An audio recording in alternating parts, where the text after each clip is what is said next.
الو، السلام عليكم. عليكم السلام يا جميل. عمر. عمر. شركة النصب لاختبار الذكاء. عمر. عايز حضرتك اختبر ذكائك. ذكائي. طب عايز ايه؟ اختبر ذكائي. اختبره يا حبيبي. انت عايزنا احنا اللي نختبره لك يعني. طب قول لي. اقول لك ايه؟ مين اللي هيقول دلوقتي؟ حضرتك اللي هتقول. انا اقول لك ايه؟ مش عارف. انت عايز تختبر ذكائك.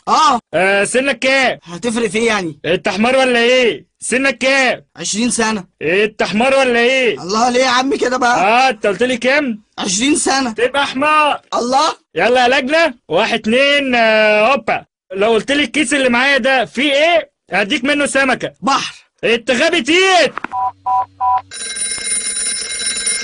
السلام عليكم. عليكم السلام يا جميل. عمر. شركة النصب لاختبار الذكاء. ايوه استنى، الصوت التيت ده انا عارفه، انت كنت معانا من شوية. الانكار مش هينفعك. انا اعترف يا واد يا تيت. انا. طب عايز ايه دلوقتي؟ عايز اختبر ذكائي. تاني؟ انت متحرمش. لا. طب يا لجنة، الحيوان اللي كان معانا من شوية، يا الواد التيت ده، الحمار ده. يلا 1 2 هوبا. ما تجاوب. اسألني الأول عشان أجاوب. وانا ما سألتش؟ لا. ولا انت جاوبتش؟ لا. طب بص يا سيدي. نعم. لو دلوقتي قدامنا تلاجة جواها طبق، لو جاوبت قلت لي ايه اللي جوه الطبق هديك حتة قشطة. مش محتاجة فكاكة يعني. طب ما تقول. بقرة. نبيع قوي يا تيت. بقرة بقرة يا بقرة.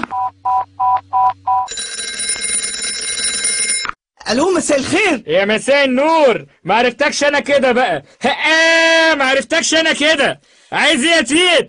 عايز اختبر ذكائي تاني. يا ابني حرام عليك والله، هتموتني ناقص عمر.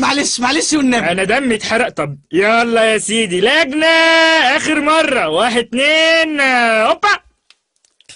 اسألني بقى. انت لسه فيك العادة الزفت دي. الله، اسألني عشان اجاوب. بص يا سيدي، عندنا بطرمان. قصدك برطمان حضرتك؟ لا بطرمان. انت حمار ولا ايه؟ لو قلت لي ايه اللي جواه هديك نقطة عسل. مش محتاجة فكاكة حضرتك يعني. ايه الفكاكة؟ اقول. يلا. نحلة. نحلة؟ ده ايه العسل ده؟ إلهي خلية نحلة تقرصك في نن عينك لغاية ما يطلع لها دمامل. طب ليه الدمامل حضرتك يعني؟ ده أنا مش هشتغل خلاص والله، لا أقعد في البيت، ده إما أبيع عيش. يلا عيش.